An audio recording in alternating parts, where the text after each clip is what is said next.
Praise the Lord. இன்றைய தினத்திற்கான கேள்வி: எங்கே ஒரு சுருள் அகப்பட்டது? உங்கள் பதிலை மேற்கண்ட வாட்ஸ்அப் எண்ணிற்கு அனுப்புங்கள். நேற்றைய கேள்விக்கு பதில் ஆப்சலோ.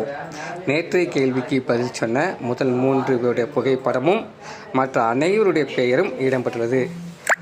நம்முடைய சேனல் லைக் பண்ணுங்கள், ஷேர் பண்ணுங்கள், சப்ஸ்கிரைப் பண்ணுங்கள். நன்றி.